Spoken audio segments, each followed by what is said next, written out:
અને એ તમારાથી ભિન્ન નથી. ભગવાન એમ કહી ગતામાં કે અંતવંત ઇમે દેહા નિત્ય શોકા શરીર. આ દેહ અંત વાળો છે, પણ તું અખંડ અનાદિ છે. તારો કોઈ દિવસે નાશ થવાનો. તમારા અંદર જે બેઠોલે છે ને, જે તમે છો, એટલે તમારા અંદર બેઠો જે તમે છો એનો તો કોઈ દિવસે નાશ તો થાય ને. એમને અખંડ છે. અને આમાં એટલે કે ભગવાન અખંડ છે. જે વસ્તુ ઉત્પન્ન થાય એનો નાશ થાય, જે વસ્તુ ઉત્પન્ન થતી નથી એનો નાશ કોઈ દિવસે થતો નથી. અને આમ કરતા કરતા પછી આ ભગવાન છે એની સાબિતી શું?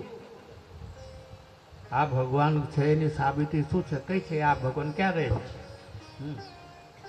એનું પ્રમાણ શું? તો એ કહે સચ્ચિદાનંદ રૂપે વિશ્વપત્યાદિ હેતવે. અરે આટલું મોટું જગત થાય, આ આકાશ, આ તારાઓ, આ નદીઓ, આ ડુંગરાઓ, આ પહાડો, એની રચના કોણ કરે ભાઈ? એમ તો કઈ થાય? કરતા તો જોઈએ. કેમ કે કરતા હોય તો કાર્ય થાય, કરતા ના હોય તો કાર્ય કઈ થાય નહીં. ઘરમાં તમે રોટલા બનાવો તો એમને એમ થોડા રોટલા થાય. હા, એને તો ચોખાને દળવા પડે, પછી એમાં પાણી નાખવું પડે, પછી તવા પર ચૂલા પર તવો મૂકવો પડે, પછી એને પુડલાને એટલે કે રોટલાને કરવા પડે, ત્યારે રોટલા તૈયાર થાય. કરતા વગર ન થાય. તો એવી રીતે કહે છે કે આ જગતના કરતા કોઈના કોઈ તો છે જ. અને માટે અને પછી આ ભગવાન કેવું કે ખબર છે? તાપત્રય વિનાશાય. 3 જાતના તાપ: આધ્યાત્મિક, આધિભૌતિક, આધિદૈવિક. આધ્યાત્મિક એટલે કે આપણને કંઈ તાવ આવે, ભૂખા થાય, કિડની ખરાબ થાય, હા, હૈયું ખરાબ એટલે ફેફડું ખરાબ થાય. આ અંતરના દુઃખો જે હોય ને એને આધ્યાત્મિક દુઃખો કહેવાય. મારું એક વખત બંધ પડવાનું હતું, હા, પણ બચી ગયું. 4 વખત મને એટેક આવ્યો, પણ મેં ધ્યાન આપ્યું નહીં. સોમવારે આવ્યો, દુખતો તે છાતીમાં. પછી મંગળવારે આવ્યો, આમ જરા દબાય તો છાતીમાં દુખતો હતો. પછી બુધવારે ગુરુવારે આવ્યો, અને પછી શનિવારે તો આમ જોરદાર આવ્યો. એટલે કે પેલા ડાક્ટર એટલામાં મહેશભાઈ ડાક્ટર આવ્યા. મેં કહ્યું કે છાતીમાં બહુ દુખે, ગભરામણ થાય. કે સ્વામીજી દવાખાનામાં ચાલો. એટલે પછી મને દવાખાનામાં લઈ ગયા. ડૉક્ટરે કહ્યું કે તારા 95% નળી બ્લોક છે. કેટલા ટકા? 95. 5% બાકી હતી. અને કહે કે તમે 2 કલાક મોડા આવી ગયા હોત તો 5% પણ ના, પણ મારે કથા સાંભળવાની હતી, હો, કથા કરવાની, એટલે બચી ગયા. હા, એટલે પછી અમારો ભોગુભાઈ ડાક્ટર આ લોકો જાણે છે, ત્યાં આવે છે. રાજેશ, કેતન એ બધા આવે ને, એ બધા જાણે છે. ભોગુભાઈ ડૉક્ટર ફટાફટ ત્યાંથી એમને ગાડી મોકલી મને લઈ ગયા. મને એમ પછી ફટકારે, હું કે તમને કંઈ ભાન છે કે નહીં? મેં કહ્યું શાનું ભાન? અરે જે જેલમાં મરવાનું, એમાં શું મોટી વાત છે? બોલે તમે મળશો પણ અમારું શું થશે? તો તમારું શું થશે? કે 16મા દાડો થાય એટલે ભંડારો કરવાનો, લાડવા ખાવાના, બીજું બોલો કૃષ્ણ કનૈયા લાલ કી. શું થવાનું? એટલે કે જ્યાં સુધી આ શરીરનું પ્રારબ્ધ છે ત્યાં સુધી એને કંઈ થવાનું નથી. એ વાત યાદ રાખો. પછી ગમે એટલો મોટો રોગ થાય, કંઈ થવાનું નથી. એટલે આધ્યાત્મિક, આ શરીરમાં તાવ આવે, આ થાય, કિડની ફેલ થયા હે, ફેફડું ફેલ થાય, જઠરાગ્નિ ફેલ મંદ પડે, હા, આ બધા આધ્યાત્મિક દુઃખ. આધિભૌતિક, આધિભૌતિક દુઃખો એટલે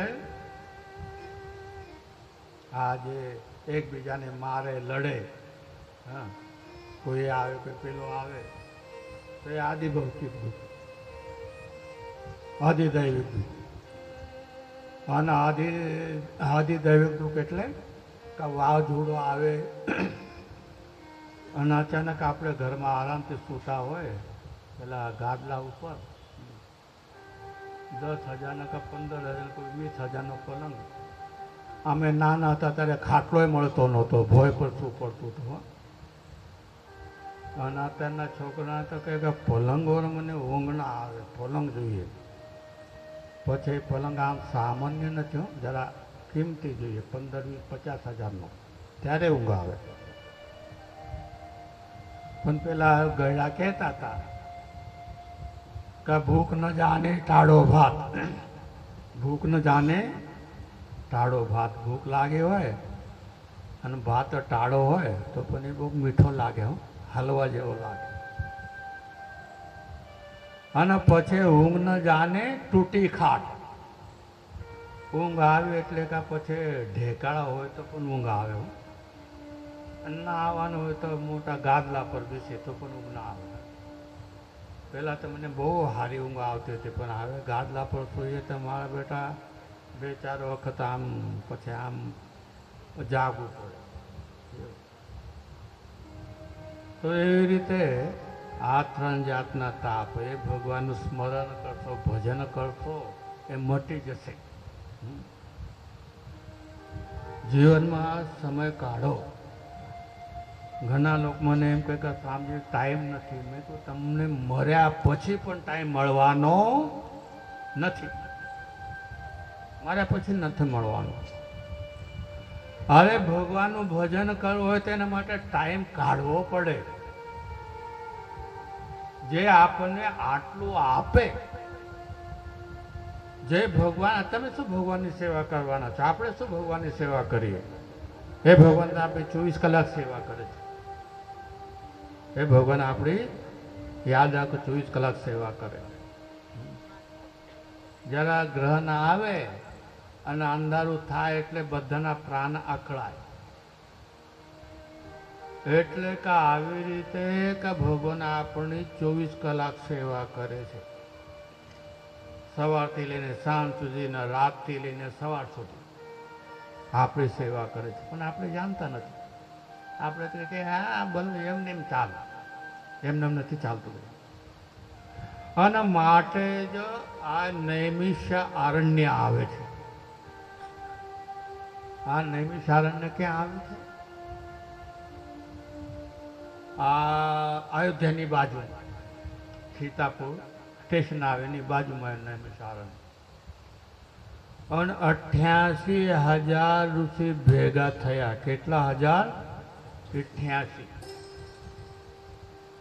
અને બધા ભેગા એટલામાં ફરતા ફરતા ફરતા પેલા સૂત પુરાણી આવે. અને સૂત પુરાણી આવે એટલે કે બધા ઋષિ મુનિઓનું સ્વાગત કરે. હેજી તારા આંગણે પૂછીને કોઈ આવે રે, એને આવકારો આપો. આપણા ઘેરમાં કોઈ પૂછીને આવે તો કહે કે કઈ નહીં, એને આવકાર આવજો, કે આવો ભાઈ બેહો, પાણી પીઓ. આ ધર્મનું પ્રથમ લક્ષણ છે હો, ધર્મનું. હા, આ પ્રથમ લક્ષણ કે તમારા ઘરમાં કોઈ આવે એને આવકારો આપજો, પાણી પાવાનું, બેસીને કહેવાનું. આ ધર્મનું પ્રથમ. આ જો તમે ધર્મનું લક્ષણ ના હોય તો પછી ગમે એટલા રામ રામ કરો, કંઈ થવાનું નથી. એટલું યાદ રાખો. આના માટે કહે કે જ્યારે સૂત મુનિ આવે એને આસન પર બેસાડે અને પછી પ્રશ્ન કરે કે હે સૂત મુનિ, તમે વ્યાસજીના શિષ્ય છો અને યજ્ઞ કરતા કરતા કરતા અમને હજારો વર્ષ થઈ ગયા છે, અને છતાં પણ જીવને કઈ શાંતિ મળી? જીવને શાંતિ નથી મળી. અને જ્યારે જીવને શાંતિ નથી મળે, હવે શું કરવાથી એટલે અમારું કલ્યાણ થાય એમ. અને જ્યારે એમ કહ્યું એટલે કે સૂત પુરાણી કહે ઋષિઓ, આ જે પરમાત્માની પ્રાપ્તિ, આનંદની પ્રાપ્તિ ક્યારે થાય? એ આનંદની પરમાત્માની પ્રાપ્તિ એટલે કે એ પરમાત્માનું ચરિત્ર શ્રવણ કરવાથી થાય. ભગવાનનું જે ચરિત્ર છે, ભગવાનનો જન્મ કેવી રીતે થયો, ભગવાને પછી શું કર્યું, અનેક વાત યાદ રાખો. ઘણા મને એમ કહે કે સ્વામીજી, મેં કહું બોલો ભાઈ, કે સંતોને કઈ દાડે દુઃખ ના થવું જોઈએ, સંતોને કોઈ દિવસે દુઃખ ના થવું જોઈએ. મેં કોઈ કહે કે લોક પથ્થરના બનેલા છે. આ જગતમાં એટલે જે જન્મ લે છે, મનુષ્ય ધર શરીર ધારણ કરે છે, એ દરેકને દુઃખ ભોગવવું પડે. પછી માણસ હોય, હા, કા પછી કોઈ દેવતા હોય. દેવતાને ભગવાન કૃષ્ણ જેલમાં જન્મ્યા. હું ક્યાં જન્મ્યા? જેલ. અને એવું કે સ્વ માટે ગાદલું તો હતું નહીં. જ્યારે જેલમાં જન્મ્યા, સ્વ માટે ગાદલું હતું નહીં, પેલા ફતરા ઉપર. આવી રીતે ભગવાન રામ, એને શું કર્યું હતું? અને ભાગમાં લખાયેલું, ભાઈ તમારે 14 વર્ષનો વનવાસ વેઠવો પડશે. હા, એટલે 14 વર્ષમાં વનવાસમાં ગયા. દુઃખ દરેકના જીવનમાં આવે, પણ હું તો ભગવાને એમ કહ્યું કે જેમ જેમ દુઃખ આવે માનવી જીવનમાં, આમ સંતો કહ્યું, જેમ જેમ દુઃખ આવે જીવનમાં, તેમ તેમ માનવું કે દિલબરે ભેટ આપી છે કઈ નવી નવી. સાગર કહ્યું કહી છું, ભગવાનને પ્રાર્થના કે ભગવાન, તું મને જ્યારે દુઃખ મોકલે જીવનમાં, તો મને એમ લાગે કે આ સુખ મીઠું લાગે, એટલા માટે તું દુઃખ મોકલે. અરે ભાઈ, રોજ રોજ લાડવા ખાઓ, હા, તો પછી કઈ મજા ના આવે. હા, અને માટે જ જીવનમાં પેલા સંત કહે કે જ્યારે દુઃખ આવે જીવનમાં, આપણા જીવનમાં દુઃખ આવે ને, એટલે ભગવાન ભલા માટે મોકલે છે ભાઈ, કે તમને સુખ મીઠું લાગે એટલા માટે. દૂધ પાક હોય ને તો શું કરે છે, અમારા આ બાજુ કારેલાનું શાક બનાવે. મેં કહું લાલ દૂધ પાકના જોડે કારેલા શાક, તો કે આ દૂધ પાક વાયડો ના પડે એટલે કારેલાનું શાક કરવાનું. બહુ દૂધ પાક ખાય તો પેલા ડાયાબિટીસ થાય, અને કારેલાનું શાક હોય તો એ બધું મટી જાય, એટલે કારેલાનું શાક બનાવે. તો એવી રીતે સૂત પુરાણી એમ કહે છે કે જ્યાં સુધી તમારું ચિત્ત એ પરમાત્મામાં ના ચોટે, તમે એનો કથાનું શ્રવણ ના કરો, એના ગુણગાન ના ગાઓ, ત્યાર સુધી શાંતિ કંઈ મળવાની. ગમે એટલા કર્મ કરો પછી. અને માટે આપણા રામાયણ હોય કે ભાગવત હોય કે ગીતા હોય, સત્સંગને બહુ મહત્વ આપ્યું છે. અને આવી રીતે શું થયું કે એક દિવસે પછી સૂતજી કથા કહે, એક દિવસે નારદજી ફરતા ફરતા ફરતા, નારદજીને તો ફરવાનું કામ હો, સંત ફરે તો લોકોના દુઃખ દૂર થાય. અને સંત એક જગ્યાએ બેસી રહે તો બીજાના દુઃખ કેવી રીતે દૂર થાય ભાઈ? સંત તો વહેતા ભલા. સંત કેવો છે? વહેતા ભલા.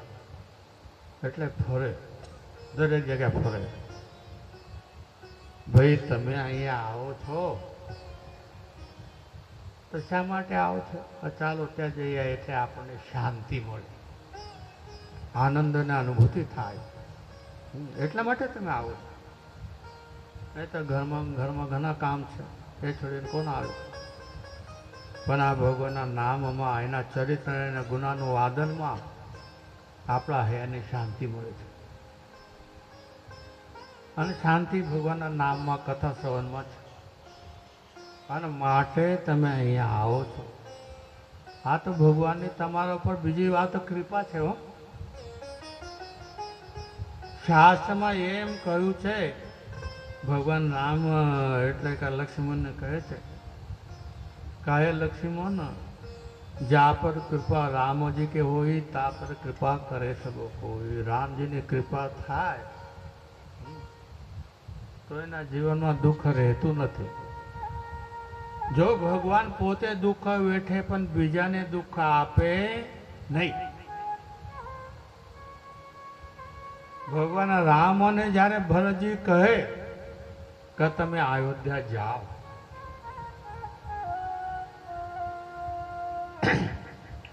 અને એમ કહ્યું એટલે કા પછી ભગવાન રામ કહે એ તો ના થાય. દુઃખ મારા ભાગમાં લખેલું છે એટલે મને જ ભોગવું પડે. અને તારા ભાગમાં સુખ છે એટલે તું જઈને અયોધ્યામાં રાજ. જે બીજાને સુખ આપે એનું નામ ભગવાન કહેવાય. હો ભાઈ, ભગવાન હંમેશા બીજાને સુખ આપે છે, દુઃખ પોતે લે છે. જા તો અયોધ્યાનું રાજ કર, હું જંગલમાં ફરીશ. એનું નામ છે ભગવાન. અને સૌને શાંતિ આપે એનું નામ સંત. સૌને શાંતિ આપે ને એનું નામ સંત છે. અને સંતની મહિમા ન જાણે રઘુરાય. ભગવાન રામ પણ કહે કે સંતની મહિમા હું પણ જાણતો નથી. શાંતિ આપે સંત. અને એવી રીતે એટલે કા નારદજી ફરતા ફરતા ફરતા એને ફરવાનું કામ સંત છે. એમના હૈયામાં હંમેશા એક વિચાર આવે કે મારાથી બીજાને કેવી રીતે સુખ મળે. સંત એને કહેવાય કે સંત હંમેશા બીજાના સુખનો વિચાર કરે છે. એનું નામ સંત. બાકી પેલા પૈસા માટે ફરે છે એ સંત નથી હો. હા, મારી પધરામણી કરશો તો કેટલી દક્ષિણા આપશો? મને એક કહે કે સ્વામીજી, મેં કહું બોલ ભાઈ, તમારી પધરામણી કરવાની છે કે દક્ષિણા શું લેશો? મેં કહું હા દક્ષિણા તમે, મારે તો બહુ મોટી દક્ષિણા જોઈએ. પેલો ગભરાનો હો, પેલો ગભરાનો કે મોટી દક્ષિણા આપશે. બોલે કેટલી? મેં કહું કે રોજ તું રામ નામની 5 માળા કરવાની. બોલો કૃષ્ણ કનૈયા. રોજ રામ નામની 5 માળા કરવાની. આ દક્ષિણા છે મારી. બોલ તૈયાર છે તો પધરામણી કરું. ભાઈ, કેમ કે ભગવાનના નામ વગર ઉદ્ધાર નથી. ઠીક છે, તમે સેવા કરો, એ કરો, પેલું કરો, એ વાત જુદી છે. અને આવી રીતે એટલે કે પેલા નારદજી ફરતા ફરતા ફરતા આ વૃંદાવન આવે, જમના કિનારે. અને જમના કિનારે આવે એટલે કા પછી જમના કિનારે પેલે એક યુવતી છે. અને પછી એના 2 દીકરાઓ છે. હવે નારદજી પૂછે કસ્તોમ, તું કોણ છે? કહે કે હું તો આ 2 છોકરાની માતા છું. કહે કે તું તો જવાન છે ને આ છોકરા તો ઘરડા છે. આ તારા છોકરા ઘરડા છે તો આ ઊંઘું કેવી રીતે થયું? તો કહે કે ભગવાન એમ છે ને. અને પછી નારદજીને ભોગો સાધુ સનમ તિષ્ઠ. હે નારદજી, તમે જરા 2 મિનિટ ઊભા રહો, મારું દુઃખ દૂર કરો. નારદજી કે બેન, તું શું કહેવા માંગે છે કે હું મારાથી પ્રયત્ન કરીશ. અને જ્યારે એમ કહ્યું એટલે પેલા કહે કે ઉત્પન્ન દ્રાવિડા દેશે કર્ણાટકે રુદ્ધિમ ગતા ક્વચિન ક્વચિન મહારાષ્ટ્રે ગુર્જરે જીર્ણતામ ગતા. કહે કે હું તો દ્રવિડ દેશમાં ઉત્પન્ન થઈ છું એટલે પેલા મદ્રાસમાં હું પછી કર્ણાટકમાં ગઈ તો જરા જવાન થઈ ગઈ, પછી મહારાષ્ટ્રમાં આવી ગઈ એટલે થોડું આમ મને ઘડપણ આવી ગયું, પણ વૃંદાવનમાં આવી એટલે ફરીથી જવાન થઈ આ બાજુ આવી. પણ હું તો જવાન થઈ ગઈ, પણ આ મારા બે દીકરા જવાન થઈને, એક દીકરાનું નામ જ્ઞાન અને બીજાનું નામ વૈરાગ્ય. શું નામ હતું? જ્ઞાન, વૈરાગ્ય. કંઈ કે આમના કોઈ ગ્રાહક નથી, મારા ગ્રાહક તો બહુ છે. કેમ કે ભક્તિ કરે એટલે મંદિરમાં જાય કે ભગવાન મને દીકરો આપો, ભગવાન મને પૈસા આપો, ભગવાન મને રૂપ આપો, ભગવાન મને આપ, ભગવાન ફલાનું આપ. એટલે મારા ગ્રાહક તો ઘણા છે, પણ આના ગ્રાહક કોઈ નથી. ઘરમાં ઘણા મને કહે કે બાપજી, મેં કહું બોલો ભાઈ, તો તમારી 71 પેઢી તરી ગઈ. મેં કહું તમને કેવી રીતે ખબર પડી? મને એમ કહ્યું તમારી 71 પેઢી તરી ગઈ. મેં કહું તમને કેવી રીતે ખબર પડી? બોલે તમે બાવા થયા છે એટલે. બોલ કૃષ્ણ કનૈયા.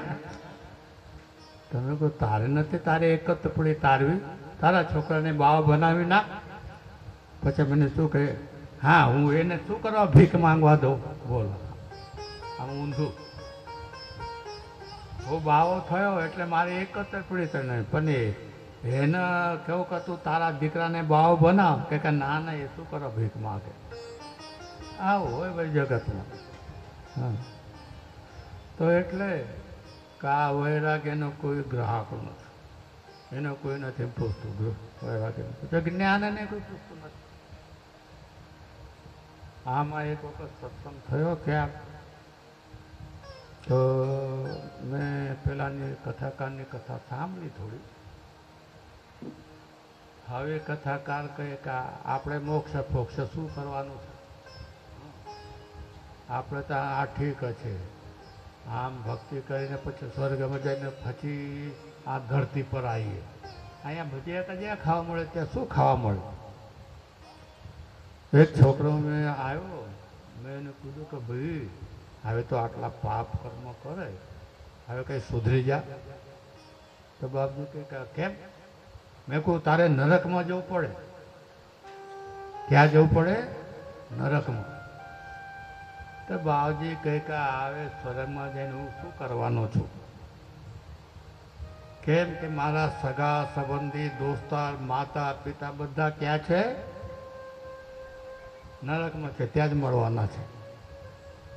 સ્વર્ગમાં એકલો હું કરું? કંટાળો આવે. હા, કેવી વૃત્તિ? પુણ્ય કરીને શું કરું? ભલે નરક તો નરક, મારા બધા સગા સંબંધી ત્યાં જ. ભાઈ આવા આવા વિચારો હોય. તો એટલે કે આમના કોઈ ગ્રાહક નથી, અને જ્યારે એમના કોઈ ગ્રાહક નથી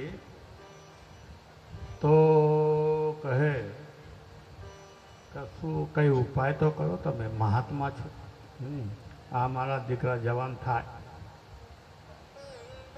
જ્યારે એમ કહ્યું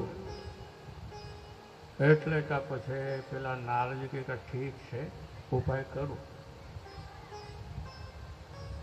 અને પછી ભક્તિ પૂછે કે કોઈનું કલ્યાણ થયું છે આમ? તો નારદ કે ઉપાય કરું છું. નારદજી ગયા સનત કુમાર પાસે. કોના પાસે ગયા? સનત કુમાર પાસે. અને સનત કુમારે કહ્યું કે ભાગવતમ કરું, ભાગવત કરજો, ભાગવત કરજો. તો ભાગવત કેવી રીતે કરવી? હવે અમારા નયનભાઈ ત્યાંથી ચાલુ કરો. ગોકર્ણની કથા. નારાયણ यणनमस्कृत्यं नरं चैव नरोत्तमं देवीं सरस्वतीं व्यास ततो जयमुदीरये। नारायणं पद्मभवं वसिष्ठं शक्तिं च तत्पुत्रपराशरं च व्यासं शुकं गौडपदं महान्तं गोविन्द्रयोगीन्द्रमथस्य शिष्यम् शङ्कराचार्यमथस्य पद्मपादं हस्तामलकं च शिष्यम् तं तोटकं वार्तिककारमन्या अस्मद्गुरुन् सन्ततमानतोऽस्मि। विनायकं गुरुं बानो ब्रह्मा विष्णुमहेश्वरान् सरस्वती प्रणम्यादो सर्वकार्यार्थसिद्धये। कृष्ण कन्हैया लाल की जय। सद्गुरु देव की जय।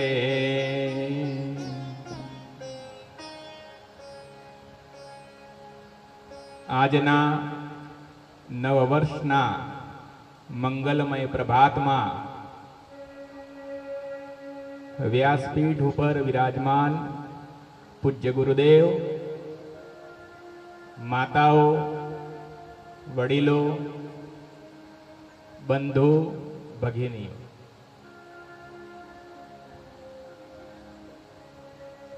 ભગવાનની કથા એ જ્યારે ખૂબ જ પુણ્યનો ઉદય થાય ત્યારે આપણને પ્રાપ્ત થાય. આજે ગુરુદેવના સાનિધ્યમાં આપણે સૌ શ્રીમદ ભાગવતની કથા શ્રવણ કરી રહ્યા છીએ. આ શ્રીમદ ભાગવતની કથા એ સંતના મુખેથી સાંભળવી એ આપણું સૌનું એક અહોભાગ્ય છે.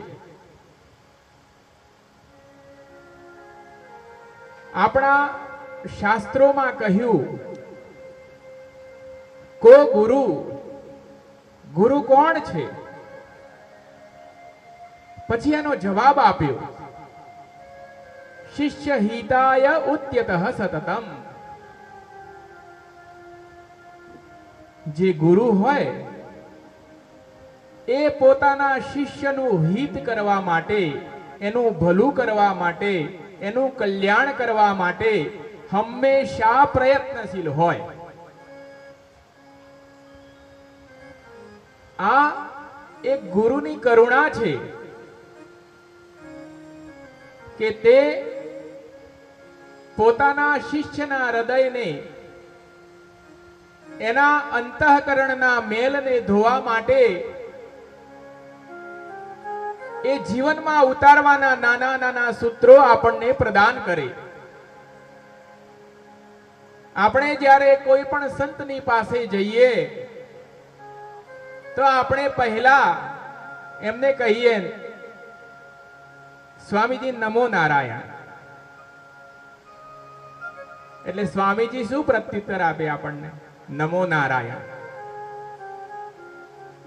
આટલી બાબતમાં જ એક સૌથી મોટો ઉપદેશ આપણને આપે છે. તે આપણે એવું કીધું કે સ્વામીજી, નારાયણના સ્વરૂપમાં હું તમને નમસ્કાર કરું છું. એ વખતે સ્વામીજી પોતે સામે આપણને એમ કહે છે, નમો નારાયણ, હું નારાયણ છું અને તું પણ તે જ નારાયણનો અંશ છે. તું અને હું એ જુદા નથી, આપણે એક જ છીએ. પણ આપણા ઉપર જે અજ્ઞાનનો પડદો આવી ગયો છે, આપણે દેહાત્મવાદી બની ગયા છીએ, માટે આ જ્ઞાન આપણને થતું નથી. અને એ જ્ઞાન આપણને ક્યારે થાય? જ્યારે આપણે સદગુરુનું શરણ સેવીએ, એમની સેવા કરીએ, એમની પાસે અવારનવાર જઈએ, કોઈ પણ કામ ન હોય તો પણ બેસીએ, એમની સાથે વાતો કરીએ, અને એ વાતોમાં જ આપણને આ શાસ્ત્રોના ગૂઢ રહસ્યો એ આપણને સમજાવે છે. અનેક ગ્રંથો આપણે વાંચીએ અને જે જ્ઞાન આપણને પ્રાપ્ત થાય, એ જ્ઞાન માત્ર સંતની નજીક આવવાથી, એની પાસે બેસવાથી આપણને પ્રાપ્ત થઈ જાય. શ્રીમદ ભાગવતની કથામાં એવું કહ્યું કે આ ભાગવતની કથા એ હંમેશા આપણે સાંભળવી જોઈએ, આપણા ઘરે કરવી જોઈએ. અને જ્યાં કોઈ પણ ભાગવતની કથા થતી હોય તો ત્યાં એક ચિત્ત બનીને એ કથાનું આપણે શ્રવણ કરવું જોઈએ, સાંભળવી જોઈએ. કારણ કે ભાગવતની કથા એ દેવોને પણ દુર્લભ છે.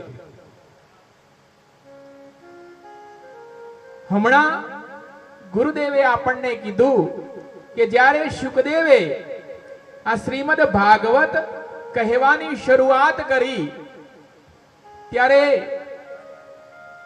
અનેક દેવો, ઋષિઓ, મહર્ષિઓ, મનીષીઓ, વિદ્વાનો આ સૌ એ આ શ્રીમદ ભાગવતની કથાનું શ્રવણ કરવા માટે ત્યાં પધાર્યા છે. શ્રીમદ ભાગવત વિશે કહ્યું, શ્રીમદ ભાગવતમ નામમ પુરાણમ લોક વિસ્તૃતમ શૃણુયાત શુદ્ધયા યુક્તો મમ સંતોષકારકમ.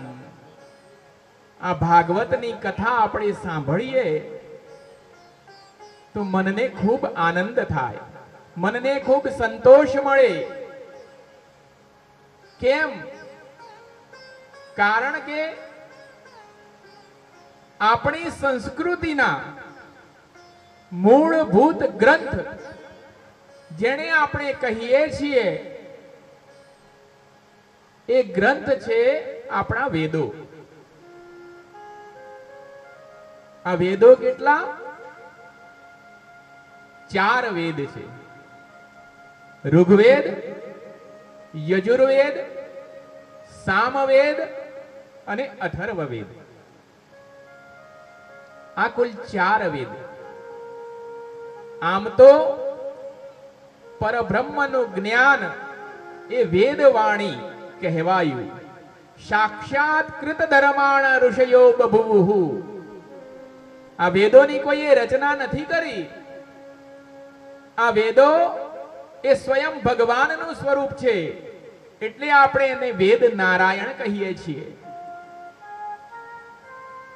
અને ઋષિઓ, સંતો, મહર્ષિઓ એમને આ વેદોનું જે ઋચાઓ અંદર છે, એના જે મંત્રો છે, એનું એમને દર્શન થયું. ક્યાં દર્શન થયું?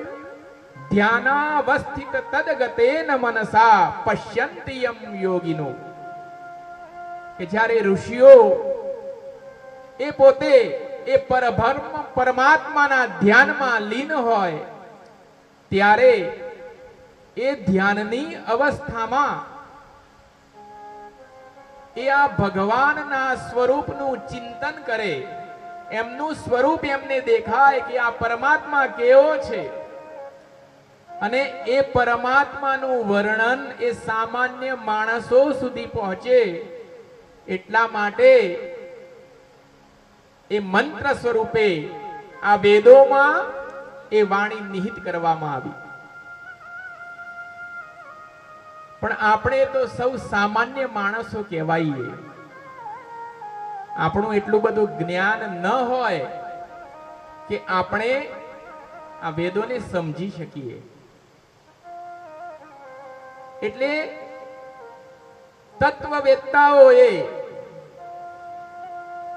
ફરીથી ભગવાનનું ધ્યાન કર્યું અને એ તત્વ જોવા માટેના અનેક પ્રયાસો કરવામાં આવ્યા, અને એ પ્રયાસોના ભાગ સ્વરૂપે આપણને ઉપનિષદોની પ્રાપ્તિ થઈ. આ ઉપનિષદો કુલ 108 ઉપનિષદો છે. પણ એ 108 ઉપનિષદોમાં પણ મુખ્ય 10 ઉપનિષદ છે. ઈશ ઉપનિષદ, કેન ઉપનિષદ, મુંડક ઉપનિષદ, માંડુક્ય ઉપનિષદ, તૈતરેય ઉપનિષદ, બૃહદારણ્યક ઉપનિષદ, છાંદોગ્ય ઉપનિષદ વગેરે જેવા મુખ્ય 10 ઉપનિષદો આપણને આપવામાં આવ્યા. પણ આ ઉપનિષદો પણ ખૂબ જ તત્વજ્ઞાન અને એમને આજ્ઞા કરી દીધી. જેમ કે આપણે સૌ જાણીએ છીએ, સત્યમ વદ, ધર્મમ ચર, સ્વાધ્યાયાત ન પ્રમદિતવ્યમ, માતૃદેવો ભવ, પિતૃદેવો ભવ, આચાર્ય દેવો ભવ, અતિથિ દેવો ભવ. બસ આટલું કહીને અટકી ગયા. હવે સામાન્ય માણસ આ શું સમજી શકે આમાં? એટલા માટે મહર્ષિ વેદવ્યાસે પુરાણોની રચના કરી. મહર્ષિ વેદવ્યાસે કુલ 18 પુરાણોની રચના કરી. એમાં 17 પુરાણો પહેલા એમને રચ્યા. આ બધું જ્ઞાન જે સૂત્ર સ્વરૂપે હતું, વેદોના દિવ્ય જ્ઞાન સ્વરૂપે હતું, એ જ્ઞાન એ કથાના માધ્યમથી સામાન્ય માણસ પણ સમજી શકે એટલા માટે એક કથા અને આખ્યાયિકા સ્વરૂપે આપણને આપ્યું. એ સત્યમ વદ એમાં સામાન્ય માણસ ન સમજે, આપણને હરિશ્ચંદ્રની કથા આપી કે સત્યનું આચરણ કેવી રીતે કરવું જોઈએ, માણસની સત્યનિષ્ઠા કેવી હોવી જોઈએ, પોતાનું સર્વસ્વ નાશ પામે, પોતાની જાતને પણ વેચી દેવી પડે તો પણ સત્યનો આશ્રય ક્યારે છોડવો નહીં. આ પુરાણોમાં આપણને સમજાવવામાં આવ્યું. બીજું કીધું ધર્મમ ચર, ધર્મનું આચરણ કરવું. તો ધર્મનું આચરણ કરવા માટે અનેક કથાઓ આપણને આપી. સ્વાધ્યાય કરવું. સ્વાધ્યાય એટલે શું? સારા પુસ્તકોનું અધ્યયન કરવું, સારા ગ્રંથોનું અધ્યયન કરવું. પણ એક બાબત સૌ ધ્યાનમાં રાખજો, કઈ કે આ ગ્રંથો એ આપણે સીધા વાંચીએ છીએ, પણ ગ્રંથોમાં ક્યારેક દરેક વાત સીધી રીતે કહેવામાં આવેલી નથી.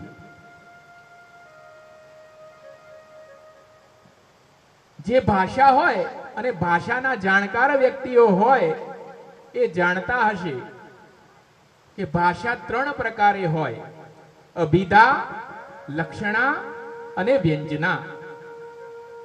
ક્યારેક એમાંથી સીધો અર્થ મળે, ક્યારેક સમજવાનો હોય, અને ક્યારેક આવા સદગુરુના શરણમાં બેસીએ ને કે સ્વામીજી ગુરુદેવાનો અર્થ શું થાય, તો એ આપણને સમજાવે અને આપણને સાચા જ્ઞાનની પ્રાપ્તિ થાય. માતૃદેવો ભવ કીધું, માતા પિતાનો આદર કરવો.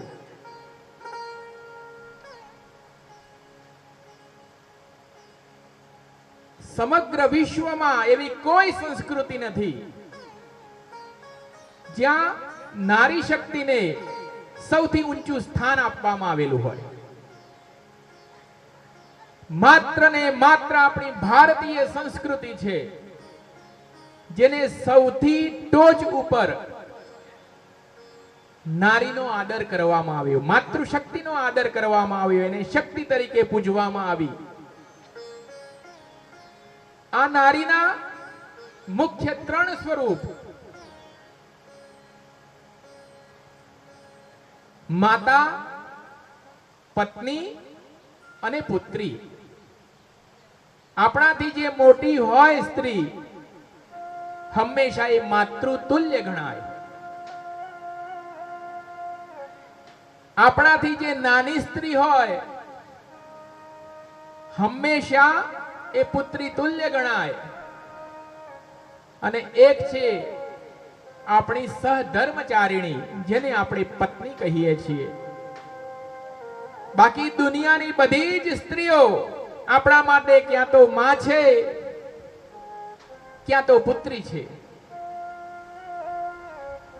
તો આ 3 સિવાયની સ્ત્રી દુનિયામાં હોતી નથી. જો આટલો ભાવ આપણને સમજાઈ જાય તો આ દુનિયામાં જે પ્રશ્નો બને છે એ પ્રશ્નો કેટલા બધા હળવા થઈ જાય. પણ આ જ્ઞાન આપણને થવું ખૂબ જરૂરી છે.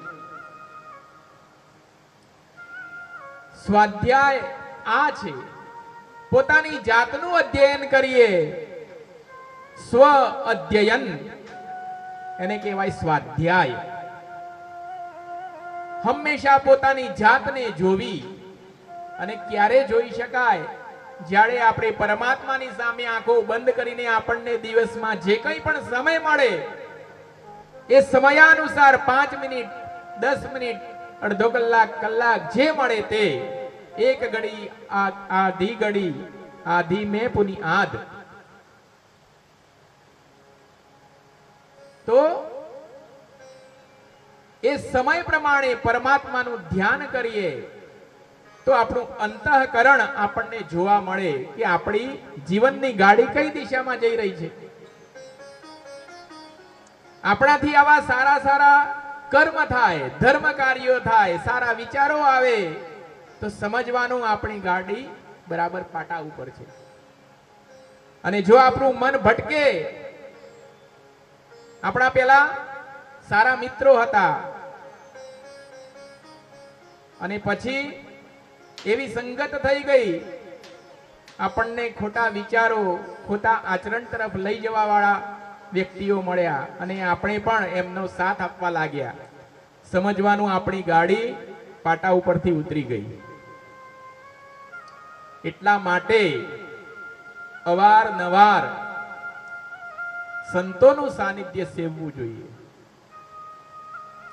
જો સંતોનું સાનિધ્ય આપણે જો નહીં સેવીએ તો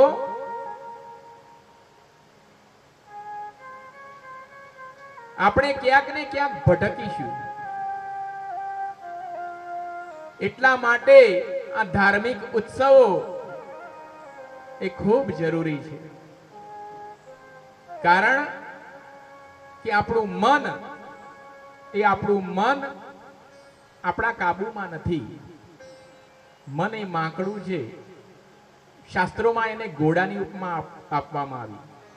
થોડીક વારમાં છટકી જાય. તો એ મનને પકડી રાખવા માટે સ્વાધ્યાય એ જરૂરી છે. દરરોજ આપણે અંતઃકરણનો અભ્યાસ કરીએ તો એ રીતે ભગવાનનું નામ જપ આપણે કરવો જોઈએ. આપણે સૌ ભગવાનના નામનો જપ કરીએ અને એક ભજન સુંદર સાંભળીએ.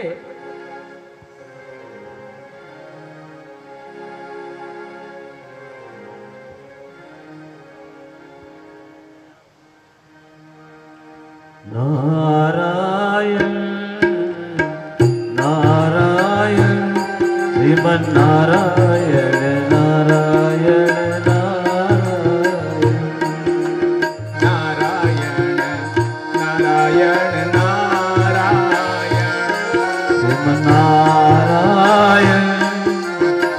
નારાયણ શ્રીમન નારાયણ નારાયણ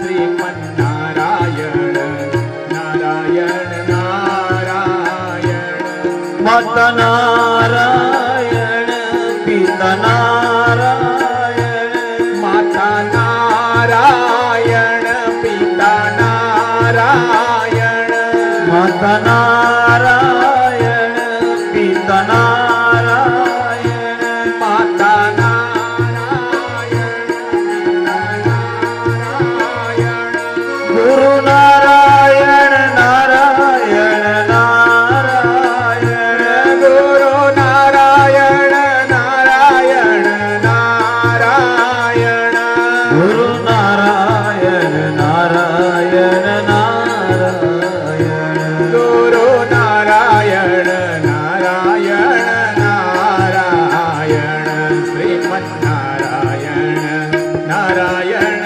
નારાયણ શ્રીમન નારાયણ નારાયણ નારાયણ શ્રીમન્નારાયણ શ્રીમન્નારાયણ શ્રીમન્નારાયણ નારાયણ નારાયણ શ્રીમન નારાયણ નારાયણ નારાયણ સૂર્યનારાયણ સૂર્યનારાયણ સૂર્યનારાયણ સૂર્યનારાયણ સૂર્યનારાયણ ચંદ્રનારાયણ સૂર્યનારાયણ ચંદ્રનારાયણ પૃથ્વીનારાયણ નારાયણ નારાયણ સૂર્યનારાયણ નારાયણ નારાયણ પૃથ્વીનારાયણ નારાયણ નારાયણ શ્રીમન્નારાયણ નારાયણ શ્રીમન્નારાયણ નારાયણ નારાયણ શ્રીમન્નારાયણ નારાયણ નારાયણ શ્રીમન્નારાયણ નારાયણ નારાયણ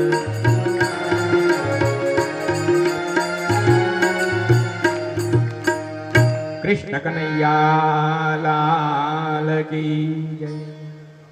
સદગુરુ દેવ કી જય. શ્રી કૃષ્ણ ગોવિંદ હરે મુરારી હે નાથ નારાયણ વાસુદેવા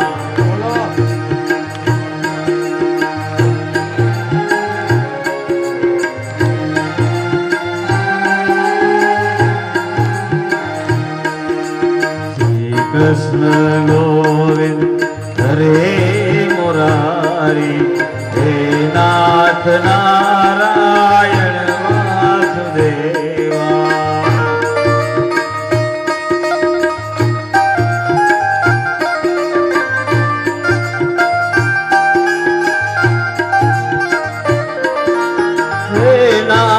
नारायण वासुदेवा हे नाथ नारायण वासुदेवा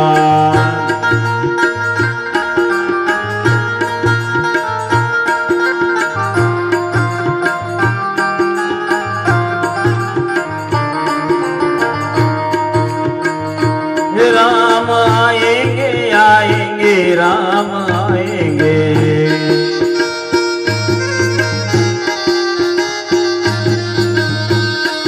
राम आएंगे आएंगे राम आएंगे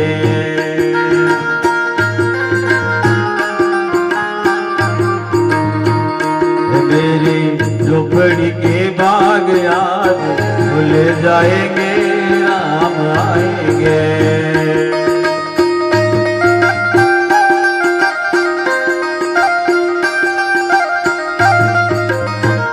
मेरे झोपड़ी के बाग याद भूल जाएंगे राम आएंगे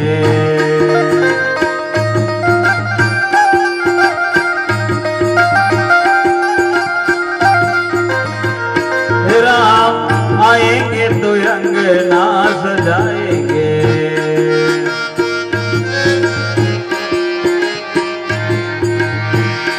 दीप जलाकर दिवाली मनाएंगे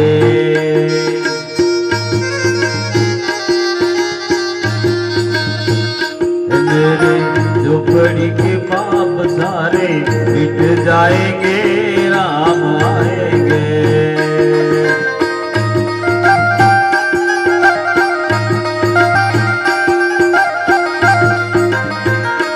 राम आएंगे आएंगे राम आएंगे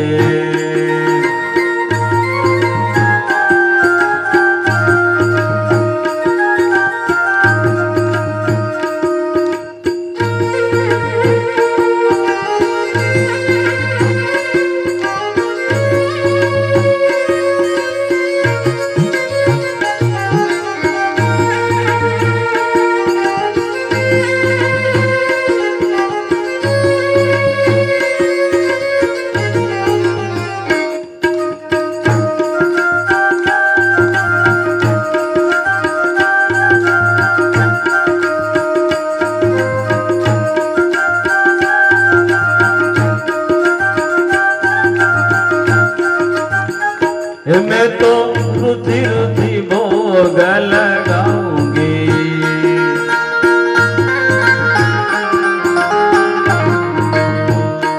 माखन मिश्री में राम को खिलाऊंगी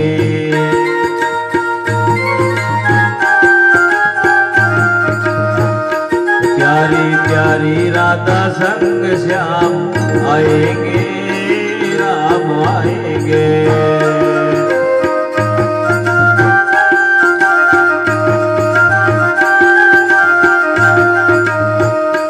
राम आएंगे आएंगे राम आएंगे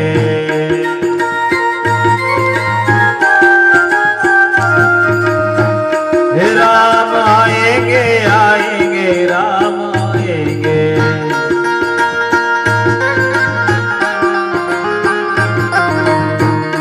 मेरे झोपड़ी के भाग आज भूल जाएंगे राम आएंगे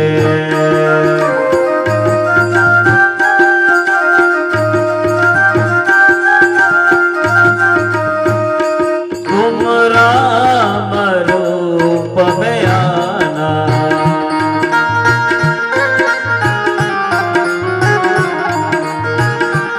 तुम राम रूप में आना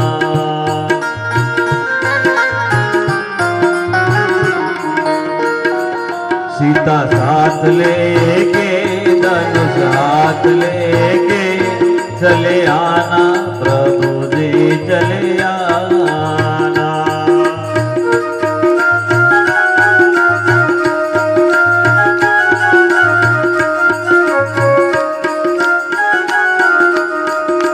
कभी राम बन गे कभी श्याम बन गे चले आना प्रभु जी चले आना।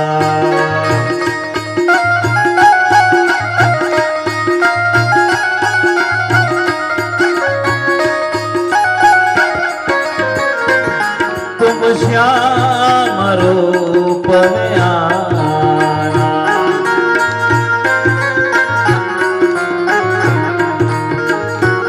तुम श्याम रूप में आना।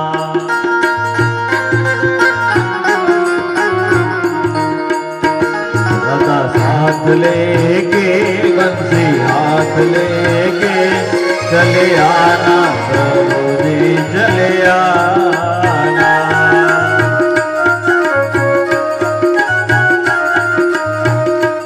कभी राम बन के कभी श्याम बन के चले आना प्रभु जी चले आना।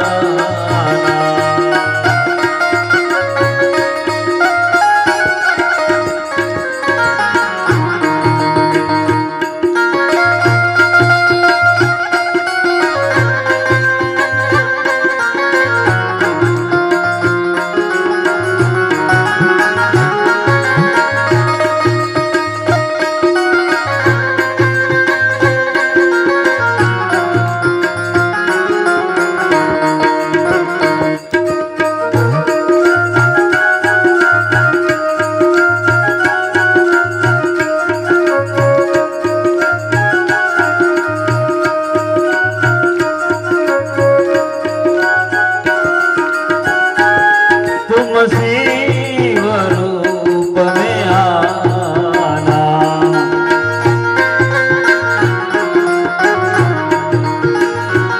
तुम शिव रूप में आना।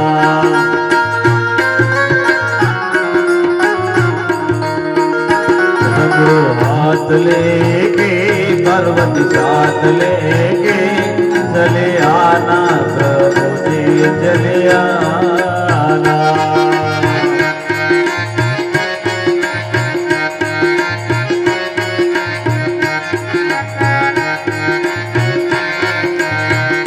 कभी राम बन के कभी श्याम बन के चले आना प्रभु जी चले आना।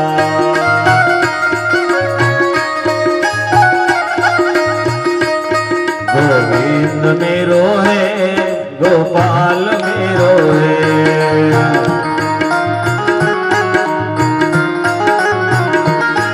गोविंद मेरो है गोपाल मेरो है।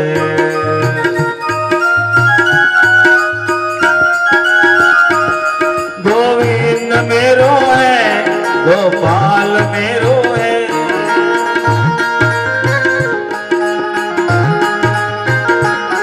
गोविंद मेरो है गोपाल मेरो है, गोविंद मेरो है गोपाल मेरो है।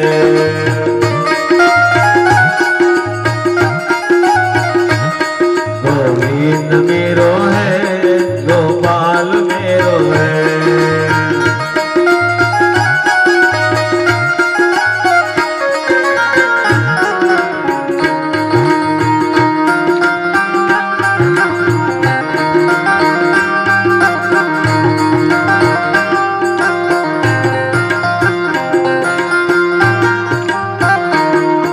रस से भरो रे राधा रानी लागे, राधा रानी लागे। मन कारो कारो यमुना जी नो पानी लागे।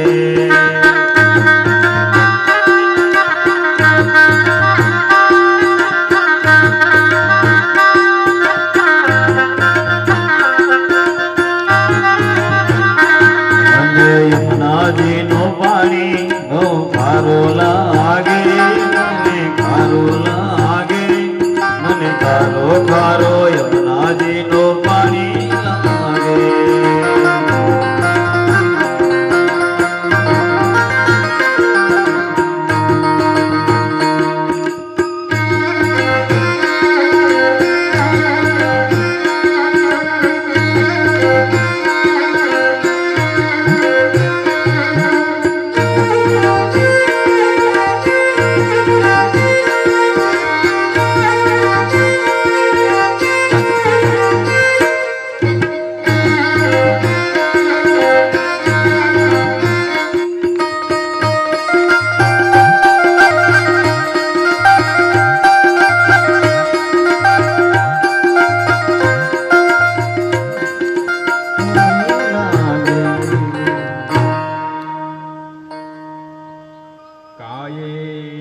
वाचा मनसामपि पातकम् नित्यं प्रकुर्वन्ति शठाः तेन ये परस्वपुष्टा मलिना दुराशया सप्ताह यज्ञे न कलो पुनन्ति